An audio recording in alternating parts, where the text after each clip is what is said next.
Hello everyone, let me introducing myself. My name is Diana Amelia with study number 105. Here I will explanation nouns and pronouns. Okay, let's get started. The first nouns. A noun is a word that names something such as a person, place, thing, or idea. In a sentence, nouns can play the role of subject, direct object, indirect object, subject complement, object complement, a positive or adjective.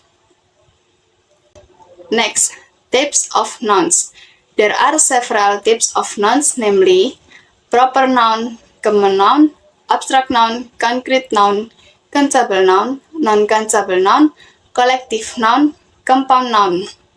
The explanations of noun types. Number 1. Proper noun.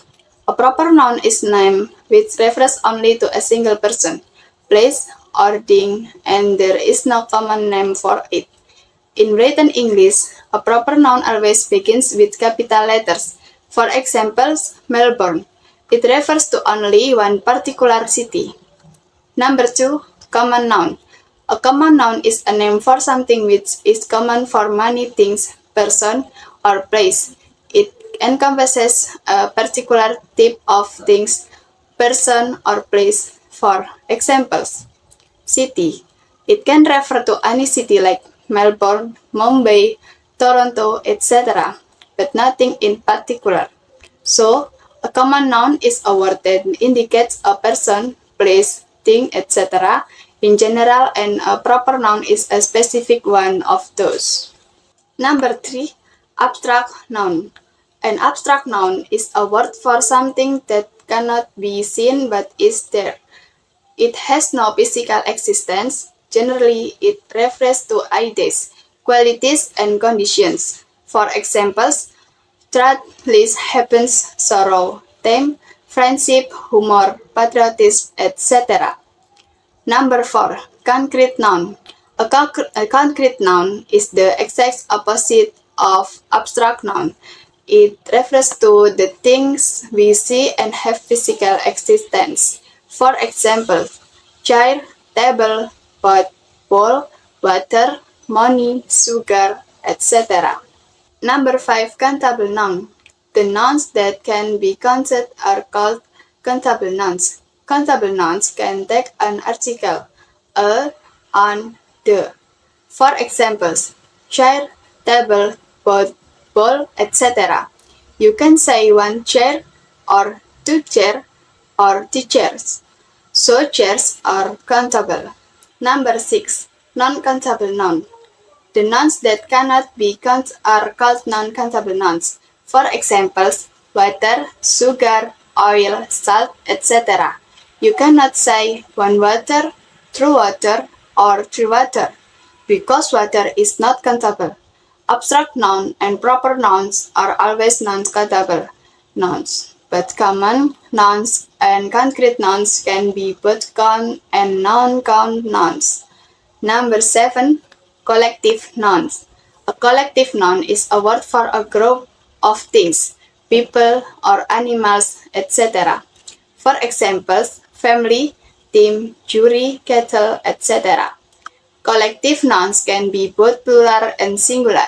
However, Americans prefer to use collective nouns as singular, but both of the use are correct in other parts of the world. Number 8. Compound noun. Sometimes two or more nouns appear together, or even with other parts of speech, and create idiomatic compound nouns.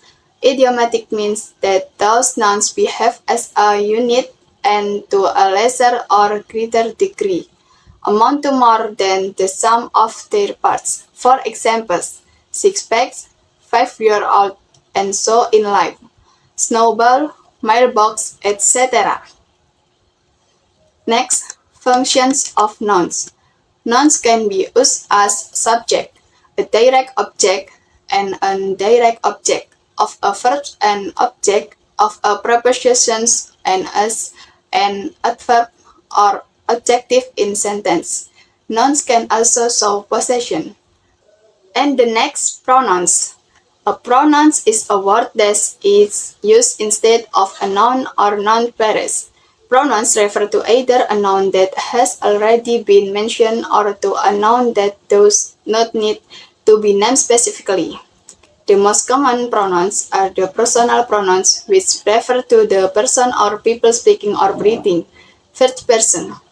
The person or people being spoken to, second person, or other people or things, third person. Like nouns, personal pronouns can function as either the subject of a verb or the object of a verb or prepositions. She likes him, but he loves her. Most of the personal pronouns have different subject and object form. A subject, one person, singular I, plural we. Two person, singular you, plural you. Third person, he, she, it, plural they. As object, one person, singular me, plural us. Two person, singular you, plural you. Third person, singular him, her, it, and plural them. The next, types of pronouns. There are several types of pronouns, namely subject pronouns, object pronouns, possessive pronouns, reflexive pronouns, intensive pronouns, relative pronouns, demonstrative pronouns, and interrogative pronouns. The explanation of pronouns types. Number 1. Subject pronouns. Subject pronouns work as the subject of the verb in a sentence. A subject pronoun normally replaces the subject or object, noun, of the previous sentence. For example, Julie made some cakes. They look tasty. Here the subject pronoun replaces the object of the previous sentence. Number 2. Object pronouns. Object pronouns work as the object or indirect object in a read sentence replacing the antecedent object. This form of the pronoun is also used after prepositions. For examples, I have a gift for you, boss. Give it to your boss. Here it works as an object. Number 3. Possessive pronouns. Possessive pronouns replace the nouns of the possessive adjective, my, or, your, her, his, their. The possessive pronouns are mine, ours, yours, hers, his, its, theirs. The pronoun wo also has a possessive form, was.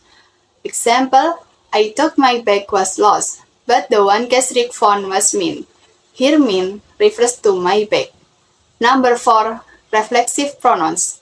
Reflexive pronouns redirects a sentence or a clause back to the subject, which is also the direct object of that sentence.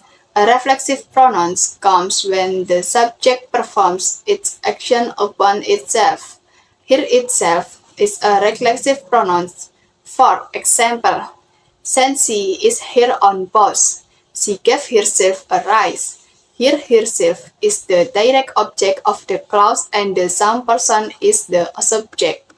Number 5. Intensive pronouns. Intensive pronouns add emphasis or importance but do not act as the object in the sentence. They can appear right after the subject.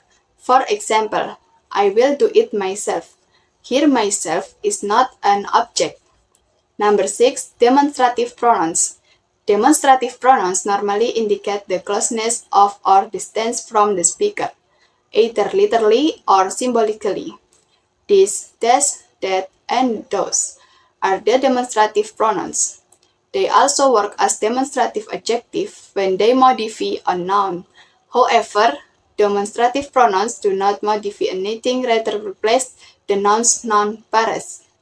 Sometimes neither noun and such are also used as demonstrative pronouns. For example, that is a long way to go. Number 7.